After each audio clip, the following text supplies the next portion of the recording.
broadcast is dedicated to the teenage expert, an American phenomenon which we are proud to note is growing by leaps and bounds, you little slobs.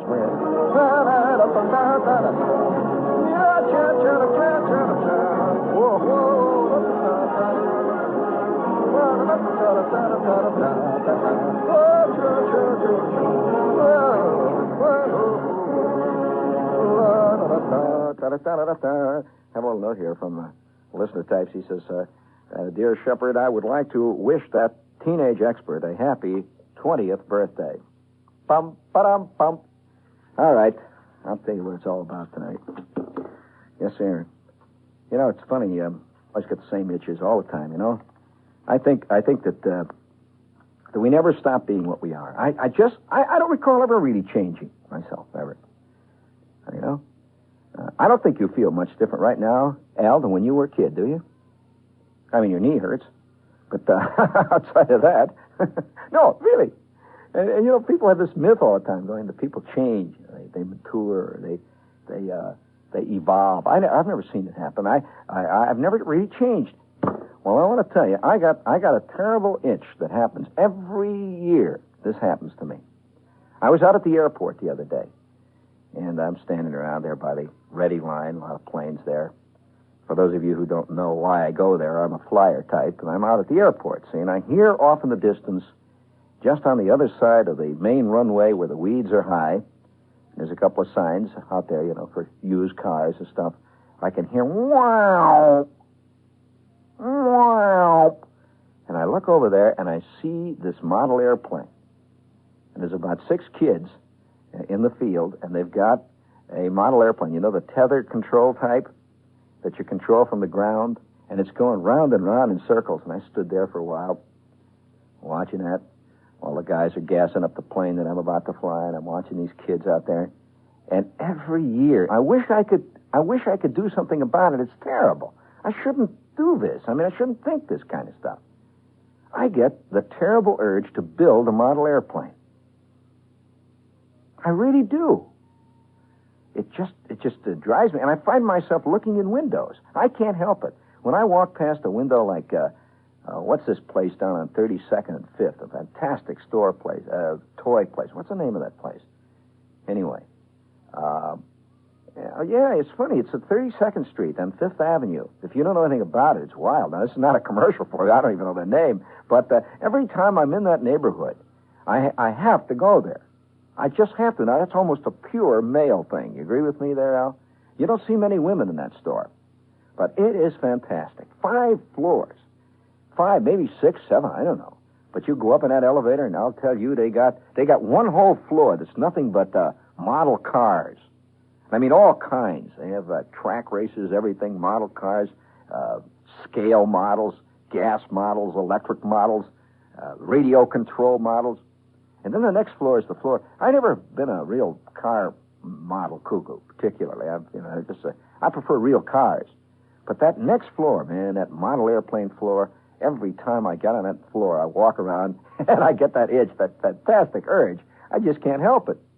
And of course, I might say this, that it's, again, this is a male thing. I don't know many girls who spend any time building ship models. I have never known a girl to build a ship model, to my knowledge. And you know, women maintain the myth that they're the same as men.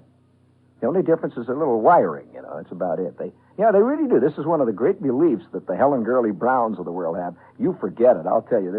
There's a vast... You cannot imagine Captain Ahab being, let's say, played by Shirley MacLaine. Yeah, it's just... what is it? It's a male thing. And building model ships, you never see a girl in those stores. You'll never see... If she is, she's buying it for somebody else. And you'll never see a girl build a model airplane. In all my born days, I've never seen one do it. Ever. I'm just throwing it out for what it's worth. Now, there must be a big difference there. Because I think the model airplane and the model car, particularly the model airplane and the model ship, not so much the model car, these are expressions of a deep romanticism. I think women are sentimental. They're not romantic. I think men are romantic, but rarely sentimental. This causes a lot of problems. I mean, between the sexes. Oh yeah, women make a big issue of things like birthday cards. See, this is sentimentality. They really do. They make a big issue about little things like sending him a get well card and that jazz. And man, he doesn't even know. Half the men I know don't even remember when their own birthday was, much less anybody else's. It's the truth, you know. This is sentimentality. But the average man, I'll tell you, I don't care if he's got any glands at all. The average man, he gets, you can just see it. His face flushes, and his pulse begins to go up when he sees a three-masted schooner scudding over the Long Island Sound water. You know, you can't help it. And airplanes. Oh, listen, every man I know is he may say he doesn't like flying, but that doesn't mean he doesn't like airplanes. Airplanes are exciting. It's a whole romantic concept, see. And it starts very early in life. Kid is about 6 or 7 years old, and he gets the urge to build a model airplane. And by the time he's 10, of course, the madness was on us full. And I'm about 15 when it came full flower. I mean, true full flower. At first, you can't do these things. It takes a certain talent and coordination to be able to build a model airplane. In fact, I'll never forget the first time that I actually did a good covering job on an airplane. You know, with the Japanese paper, and it was tight, and I used the dope, and it was really beautiful. And that is a sense of accomplishment to learn how to cover a model airplane. It's true. It's one of the harder things in this life to do. Well, the first plane that I ever actually, that was the type of plane that you could use for demonstration and for display, was a Stinson Reliant with a gull wing, a beautiful aircraft with a radial engine. And I had bought this kit after working like 3 months on my paper route. I bought this beautiful Stinson Reliant kit. It was a rubber band type, but I didn't use it for flying. This was a scale model. It had about maybe a 17-inch wingspan. And I worked on that son of a gun for about 6 weeks. I mean, just worked on it, just struggled away. And it was beautiful. The skin job on that thing was so tight that you could flick it with your finger and it'd thrum, you know. And the color was a bright canary yellow. It was a yellow craft, and it had blue dope trim on it. And this was the actual color of that Stinson Reliant, the particular model that I built. It was a scale model, including registration numbers and all. And there it was. Well, women don't understand this.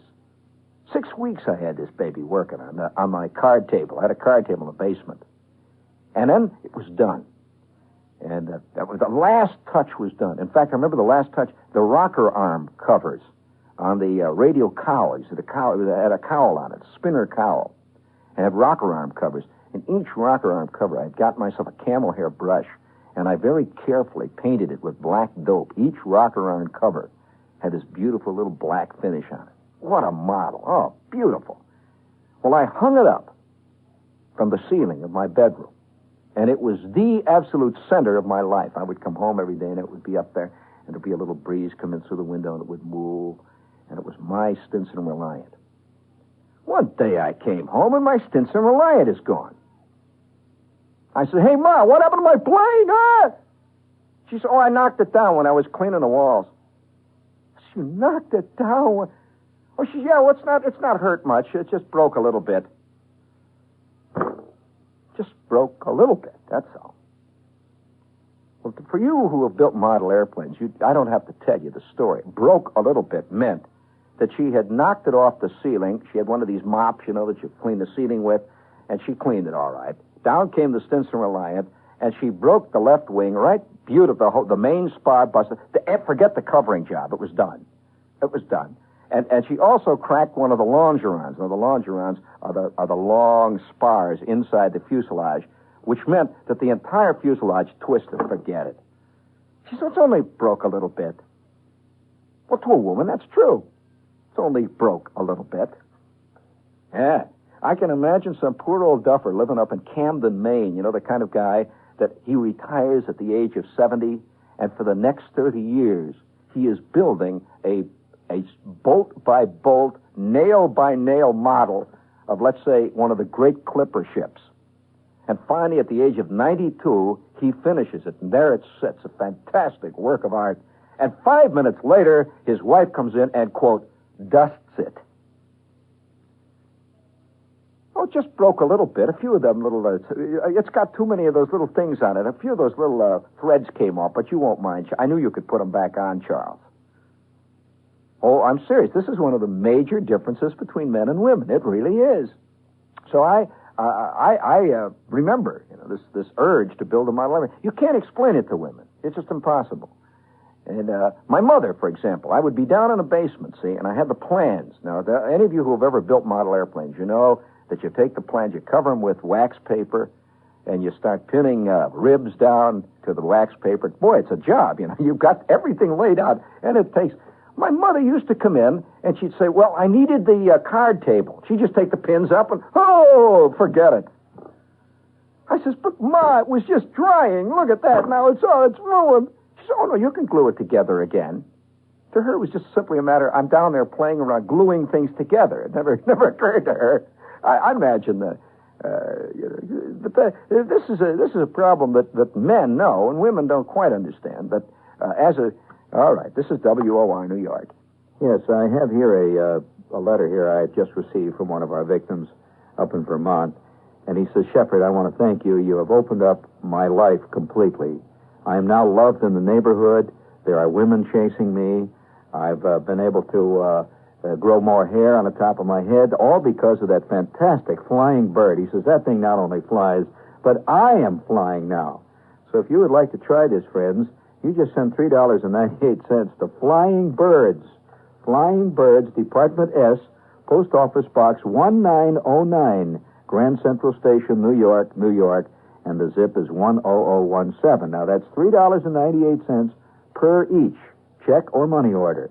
The address again is Flying Birds, Department S, Post Office Box 1909, Grand Central Station, New York, New York, zip 10017. Wolf's Kasha. It's a sing. Come on, I don't want to sing about Wolf's Kasha. No, I want to... That's what the copy says. It says, sing in loud, Robert Goulet type voice. Well, yeah. Let's put it on this basis, friends. Kasha is a centuries-old popular food staple of popular Eastern Europe. And kasha is getting popular here, too. All over here in America. Yeah, it's a delicious change of taste for rice, potatoes, or pasta. And the popular one, the one that's really making it big, is Wolf's Kasha, which was made from golden brown buckwheat kernels, also buckwheat groats. And everybody knows what a good groat is like. But what's making Wolf's Kasha is so popular is the wonderful nut-like taste. It's very inexpensive, and it tastes groovy. You can have a lot of fun with it. You can make it little balls and throw it back and forth at friends and make it into popsicles. Wolf's Kasha with 2 F's. Wolf's Kasha. Hooray! Oh, man, does the thought of winter driving give you the unbelievable chills? No need. With General winter tires, you go in snow, or big old General pays the tow. Yeah, bring it up big, George. Want to hear them songs? Right now, your nearby General Tire store is offering a pair of famous winter cleat Blackwall snow tires for only $38, size 650 by 13. Federal excise tax is $176 per tire. Larger sizes also available at comparable prices. White walls about $3 more per tire. This great General Tire has 4 full plies of Nygen nylon cord and a deep cleat 4-rib tread that digs and grips. So take advantage of General's low pair price on snow tires now for all winter driving. Drive in where you see the big red General Tire G. Yeah. Ba-ba-ba-ba. I must tell you, though, that building a model airplane, I think teaches, I think this is one of the reasons why men's character is so much different later in life than women's, because they know the total defeat of being faced with something which seems to be simple and which ultimately totally defeats you. Men have a different look in the eye than women do. Women, the worst thing that a woman will try to make sometime is a doily. This is, or they'll knit a sweater, something like that. And it's a mechanical problem. But when you're building a model airplane, you're faced with talent. Some guys have got it, some haven't. Incidentally, I built a beautiful model last year. The last time I talked about, it was beautiful. No, real model airplanes, the real type. I'm not talking about gluing the plastic models together. This is not the model airplane. That's just a little... that really is just a little decorative gimmick. It's not building a model airplane.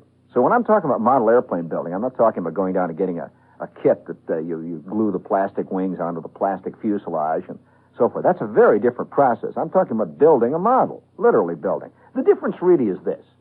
Have you seen these canvases where you paint by numbers?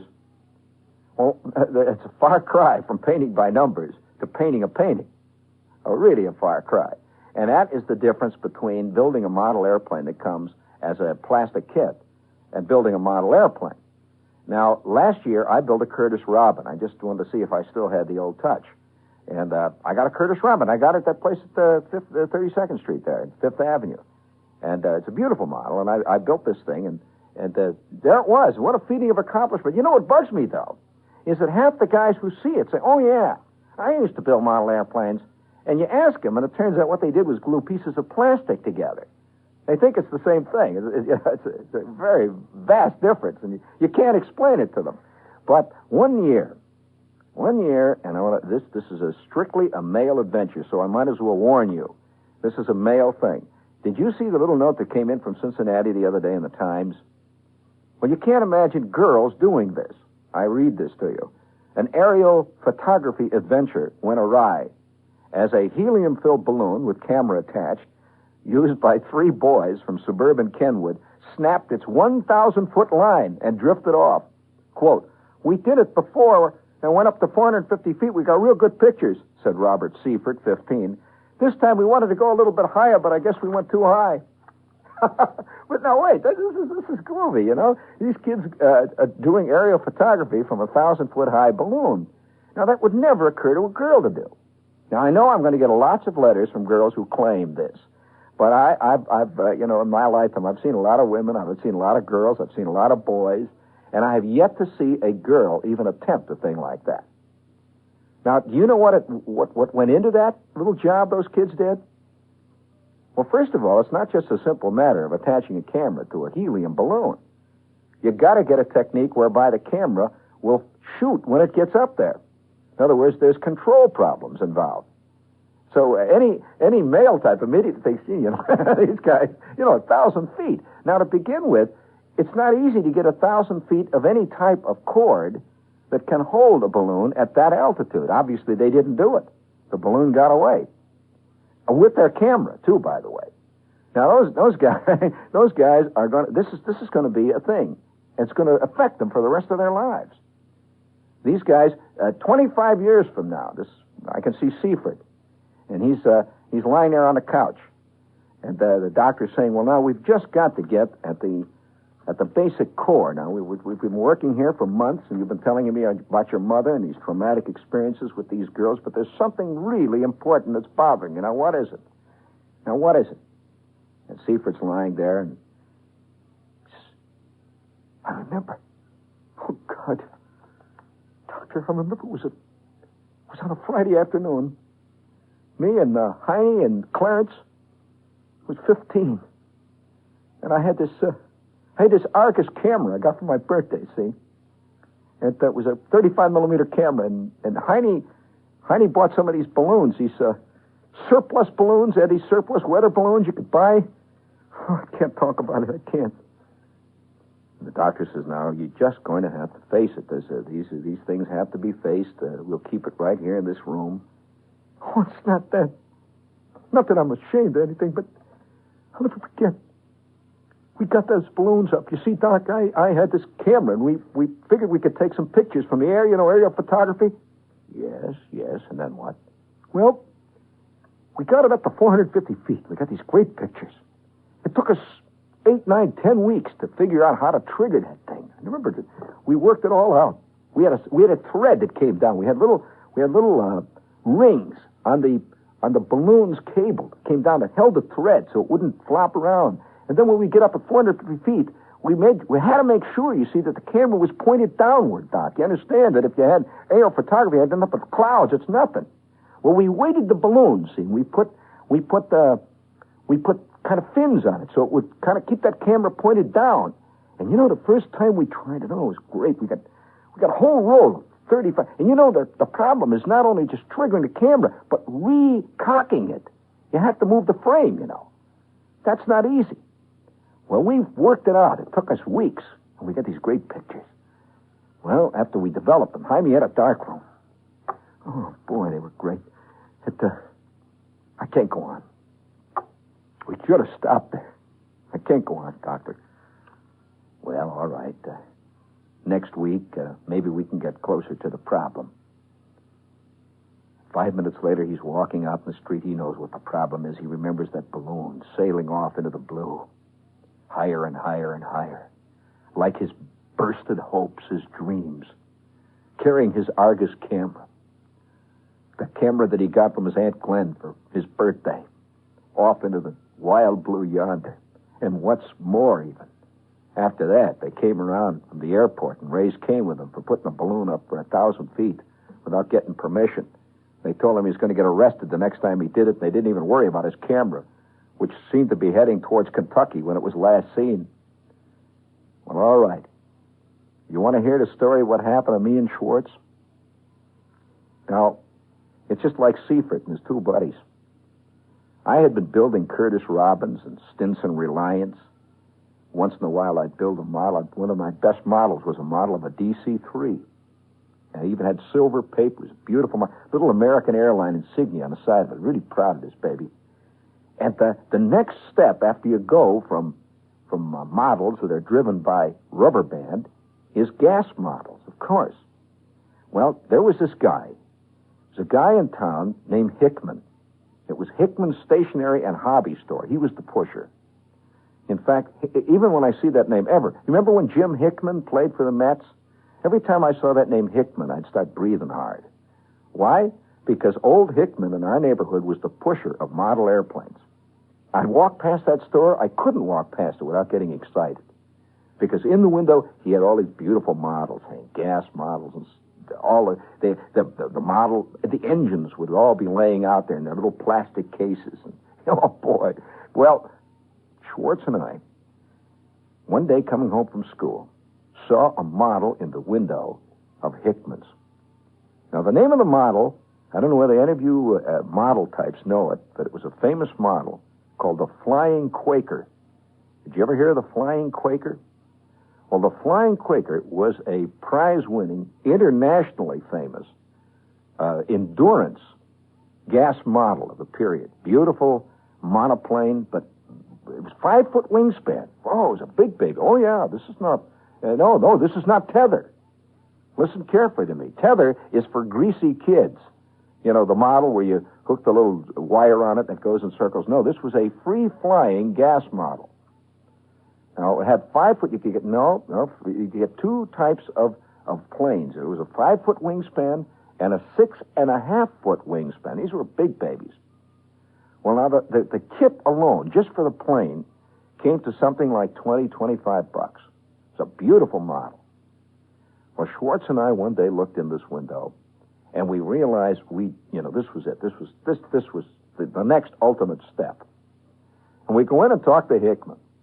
And Hickman standing behind a counter there. He was a bald-headed guy. He looked a little bit like Groucho Marx, as a matter of fact. And he was a pusher, a true pusher. He knew how to get the kids involved. He didn't sell anything. He just put it on the counter. And once in a while he'd say, well, of course, Falk is thinking of building that. Because Falk was the demon aircraft builder in the neighborhood. And anytime Falk was going to build anything, everybody got the hots. They had to do it. See, he was it. And so he would just mention, Johnny was in the other day looking us over, and he says, it's going to be his next project, Oh, boy. And there on the counter, opened up. He'd open them up, you see. Just you could see the stuff. Was this magnificent kit of a Flying Quaker. When we looked at this thing, we priced it. And Hickman came over, and the final clincher, he said, look, you guys been buying stuff here for years. Are you two guys going in on this together? Schwartz said, yeah. I said, okay. $15. Well, that is $6 off the price. It's a $21 model. He says, $15 just for you guys. Don't tell anybody that I did it. Well, we go rushing home. Well, I had, had a bank. I remember the bank was in the shape of Frankenstein. I had a Frankenstein bank. And it was a plastic Frankenstein, and he had a slot on the top of his head, where his head was square with the little bolts that came out of the side. And, and I took my Frankenstein bank. Now, I didn't want to break this bank. You see, to get the dough out of it, you had to break it. And so I'm shaking the dough out. And I remember shaking that dough for about 3 days until finally I got every last cent that I had saved from the time I was 5 in this Frankenstein bank. I'm shaking it all out. I remember I was shaking it on the bed, and I finally got it out, and I had just short of $11. Yeah, it was a lot of money. It was a big bank. The bank was a big one. It was about a foot high, big bank. And I had, every time I'd get a 50-cent piece for my birthday or Christmas or stuff, I'd put it in there. I had about $11. In the meantime, Schwartz is shaking everybody down that he can shake down for his dough. Well, this went on for about a week, and we are getting more excited by the minute. Oh, boy, it was fantastic. Well, by the next Friday, 1 week or so, we had the $15. And each of us is going to put in 7.5. So we go down to see this guy, old man Hickman. And there he is, behind a counter. It's Saturday. Saturday is the day that all the kids do this kind of stuff. The mail types go down to the hobby shops. And we walk in the Hickman store. And there's a lot of other kids walking around in there buying little things like 35-cent Piper Cub models and stuff like that. And Schwartz goes up and says, Mr. Hickman, we would like to buy the Flying Quaker, the 5-foot model. Hickman says, well, oh yeah? Really? This kind of threw him. Say, it's a big buy. So with that, he takes the thing out, and Schwartz says, don't forget, you said $15. That's right. Here it is. He wraps it up, and we take this baby home. It's in a huge box. Now, remember, it's a 5-foot wingspan model, so you can figure out how big the spars were in this baby. And we took it home, and we started to work on it instantly. Tremendous plans, the whole thing. And we're carving the longerons, and we're carving the cowl. I remember the cowl, a great big fat cowl made out of a solid piece of balsa wood. Well, by the end of, possibly 2 weeks, every day we worked on this thing, we had the skeleton of a magnificent model, a 5-foot gas model. Now we had to get a motor. You see, the motor did not come in this kit. So we'd been scrounging around, paper routes and the whole bit. And by the end of the 3rd week, the plane was done with the exception of a motor. The color, in case you're interested, was orange and blue. The body was orange. The wings were blue. This was the standard color of the Flying Quaker. And it was beautiful. They had a picture of a Quaker. Have you seen those pictures on the Quaker Roads can? Well, it looked like that. It was a Quaker, big Quaker on the side of this thing. And we had the insignia all glued on this baby, and movable ailerons. You could set the rudder and everything on it. Had little aluminum tabs for trim. Oh, it was a beautiful model. Well, after another 2 weeks of scrounging, working on my paper route every day, I'm saving every cent, Schwartz and I finally raised the scratch to buy this motor. Beautiful little motor. And it was the first one we ever owned. It was built by Brown. You remember the Brown type engine?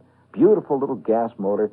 We took it down in the basement, Schwartz's house, put it in a vise, put the gas in it, the mixture, got the dry cells going, and that baby worked fantastic. I'll tell you one thing. That's a real lease breaker. Down in the basement, we got this thing going, wah! And it's kicking out all this blue smoke all over the place, and his mother is flipping, and the dogs are barking. You can hear windows breaking for blocks around. Well, we mounted the motor.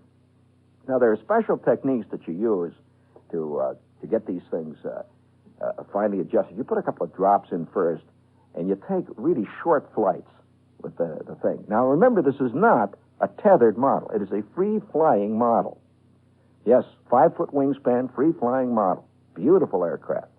Well, first we tried gliding tests with it, which would mean that we would get up on the top of the garage and glide it. Now, it was light. This thing was beautifully built. It was a beautiful light model, and we glided. It was working fine, just beautiful. And by that time, the whole neighborhood is involved in this thing. And Falk knew about it, and Flick was hanging around. Because it was just me and Schwartz that built this thing. Bruner is hanging around. My kid brother, man, he was like a mustard plant. He's always walking around. He wanted to hold it and push it and make the propeller go. And now the propeller was a commercially built propeller. We bought a prop for it. And it was beautifully, it was made out of carved wood. Beautiful, I think it was an ash propeller. Polished and a beautiful lacquer on this thing. And it was just... It was, even now, when I think about that model, I break out in a sweat. It was a beautiful model. Well, Exactly. I would say, I shouldn't say exactly. I should say roughly. Roughly 6 weeks after the project started, Shwartz and I were ready for the first flight of our model. Now, you don't take a 5-foot model and fly it in the backyard, a gas model. You just can't do that. It's a big operation. And so we got a car, Flick's dad, and we had the model with wings off of it, see. The wings came off. They worked. They had an arrangement where the wings would fit into the fuselage. You could take it, knock it down for carrying. You see, so we take the wings off, and very carefully we've got our little cans of mixture with the oil and the gas. You know, use a special mixture in these engines. We had our dry cells and all the excitement, the whole business, and we drive all the way out to the edge of town where there was an airport, just like this airport that I was watching these other kids fly their airplane. Now, we get out to the airport, and we've been doing a lot of reading. You see, the model airplane magazines talk a lot about how the first flights, how you get this plane, how you get any kind of an aircraft, how you break it into flying. You don't just, not like a rubber band plane. You don't wind it up and let it go, you know, because, man, you got yourself a thing by the tail. Because, for one thing, this airplane traveled at speeds of about, anywhere between 20 and 35 miles an hour. It's a very fast. Oh, this is a big airplane. After all, a 5-foot aircraft. Stop and think about it. What kind of lift this thing develops? Furthermore, it had an engine in it that could push it. It was built for this particular model, and it made a fantastic roar. And what was so exciting about it was to see that exhaust streaming back past the fuselage. The plane that we built had little exhaust plates on the side so that it wouldn't catch on fire because of the hot smoke that would come out of the side of this engine. And so here we are out there, and old Flick's father's there, and my old man is around there. He, you know, the whole everybody in the neighborhood is involved with this by now. You know, all the kids and the male types. So we get it out, and we get up on the top of his hood. Now, this was the first start. See, you had to get up in the air because you got to get this thing off the ground to begin with. See, so we get up on the hood of his Pontiac, and we put, with a medicine dropper, we put 3 drops of gasoline mixture, the fuel mixture, in the little tank of this aircraft. And Shwartz is up there holding the dry cells. This is what you start them with. See, and I kick it over. Wow, wow, wow, wow. They stop instantly. They don't. There's no slow up period in the model airplane engine. Wow. They stop like that. So we put a little more fuel in. It's working great. The kids are cheering. Everybody's watching. Well, our first flight, I will never forget it. It's beautiful. We had about a drop, maybe half a drop of gas in this thing, just a little bit. And she went, she took off and went about 150 feet at an altitude of about, I'd say 20 feet. And she cut off right in mid-flight. And she just glided down. Oh, fantastic. And the kids are cheering, roaring, the fantastic applause. Hooray, hooray, the old man's running around. See, my father always had a vague, now that I look back on it, he had I could see a vague sense of inadequacy around me. Because, you know, each succeeding generation seems to be able to do stuff better than the one before it. And the old man was always having trouble, you know, just getting his Oldsmobile started, much less get one of these babies started. He'd look at it. He was fascinated by this whole bit. And he's out there walking around giving us advice, you know, totally useless advice like, I think what you ought to do is tilt it up a little bit when you have to give us the wrong advice. Keep it tilted up so it goes up in the air. You want it to go up. Well, we finally decide it is ready to go. And now we go out to the center of the field. Great crowd of kids. Flick's car, Shwartz, Bruner, all of us. We are about to have one of the great lessons in our life. Our beautiful model, magnificent thing, shining. It had about 15 coats of dope on it. And the sun was glistening on the wings. That beautiful insignia of the Quaker had a big tricorn hat, the Quaker, on the side of the airplane. Well, we filled the tank up for extended flight. Now, this thing had an endurance, theoretically, of roughly, if it was filled up, of roughly 17 to 20 minutes, according to the technical details that we got with the engine. We filled it up, which was, of course, insane, but we did. This is the problem. Just like old Seifert here, he just went 300 feet too far with that Leica, or that Argus, right, gang? It's always reaching a little too much. That's what's going to get you.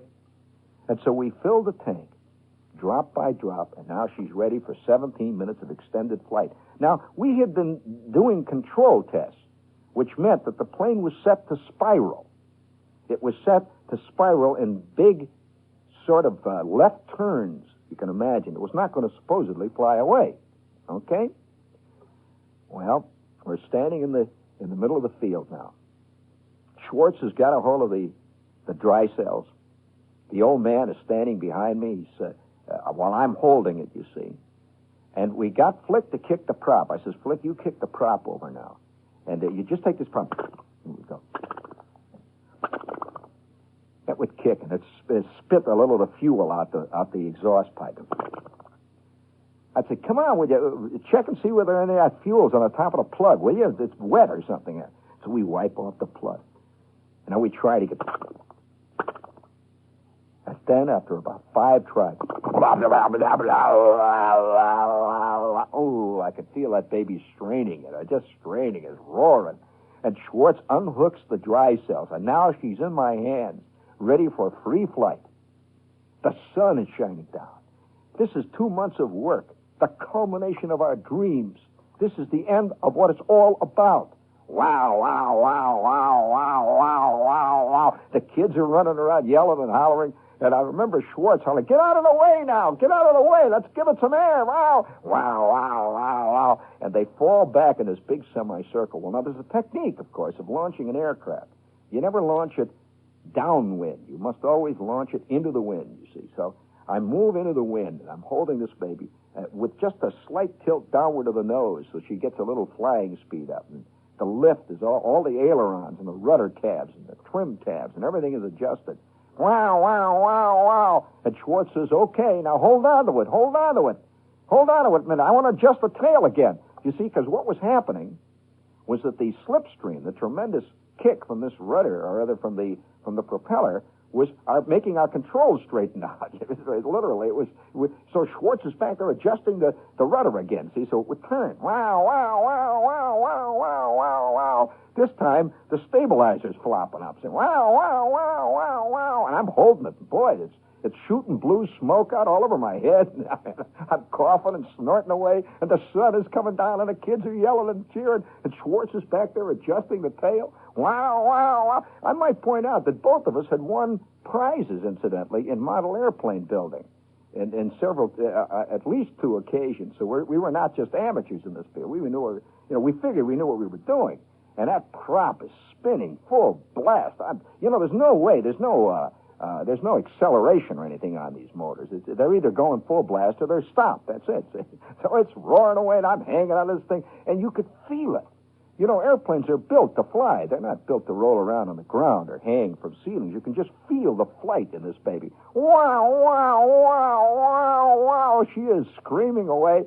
Shwartz is running around adjusting. He says, okay, you all set? Wow, wow, wow, wow, wow, wow. And I said, okay, let's go, Shwartz. Wow, wow, wow, wow. And I ran forward with it, and she up that thing went. It was fantastic. The crowd cheered. It went up, up, up, and it was climbing at a steep climb. Higher and higher and higher that baby is going. And all the while, it's making a big left turn. It's kind of like a big chandelle she's going into. Wow, wow, wow, wow, wow. And by now, it must have been a good 500 to 1,000 feet high. That baby climbed like a rocket. I never saw anything in my life like a wow, wow. The kids are cheering. And she makes a big left turn and sweeps over the field. And you could see the sun shining through the wings. This is a transparent tissue paper. Although it was doped, you could still see the sun through it. Wow, wow, climbing. And now she's about 1,000 feet high. It was fantastic. This thing, first of all, it wasn't supposed to go that high. I mean, it was supposed to fly at an altitude of about 200 or 300 feet, say. Well, the son of a gun is way down. Wow, wow, wow. She makes another big chandelle. Wow, wow, wow.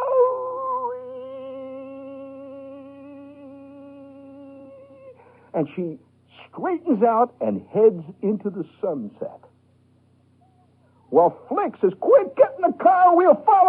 and we go roaring down US 41. Whoa, it's going higher and higher, and we are driving like mad over gravel roads. We went over 3 farmhouses through 2 used car lots. Whoa. The son of a gun is still climbing. Whoa.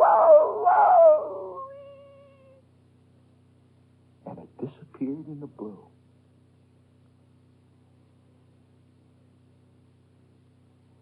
Well, just want to say it was it's a funny moment. I mean, we had driven about 8 miles in Flick's Pontiac trying to keep up with that thing, and finally the Pontiac was heating up. Old man Flick was sweating and mad. We almost hit a bus. We'd gone through used car lots. You see, the plane was not following the highway. It didn't know that we were after it. That son of a gun just kept going on and on and on, and it disappeared. And I remember the last moment. You could see the sun shining off those wings. Well, the old man said to Schwartz, to me, he says, "Did you put your name on it?" No. Our name wasn't even on it. Our address, nothing. It just sailed off into the blue. It was a strange moment. It was a triumph. I mean, it was obviously a triumph. The plane flew like a bomb. And in the basement, I came home with the old man. We're kind of sad. We were figuring we were going to go out the next day and look for it again, but forget it. That baby was, 17 minutes that thing was set to fly, anywhere from 17 to 20 minutes. And she was at an altitude, by the time we last saw her, she was approaching 2,000 feet. Well, this thing could glide for 4 counties. And we knew, both of us, we'd never find it again. And we went down in the basement, and there are the plans, all the stuff that we've been building it out of, pieces of used balsa wood. Had a couple of spare spark plugs for the motor. It came with a little wrench that you use to put the new plugs in. The box that the Flying Quaker came in. Nothing but the shards of our lost dreams. Well, that was the last model airplane. Now, really, it was the last serious model airplane that both Schwartz and I ever built. That model airplane, the Flying Quaker. And somebody, someplace, had a plane come down in their yard. A farmer walking around found it in a cornfield. I often wondered, many times I've wondered, who found that airplane, what he thought about it, what he did with it.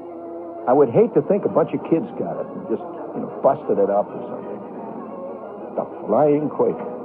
Off in the sunrise it went. The sunset of existence. The glinting rays of all time. And so we got to salute Seaford out there.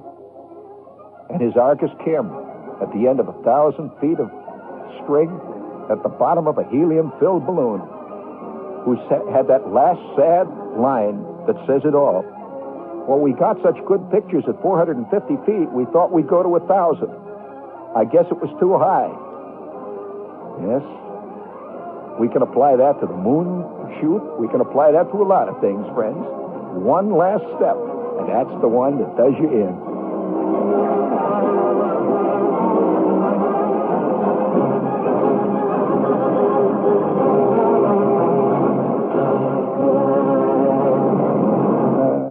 This is WOR New York. Now it comes with the news with John Scott.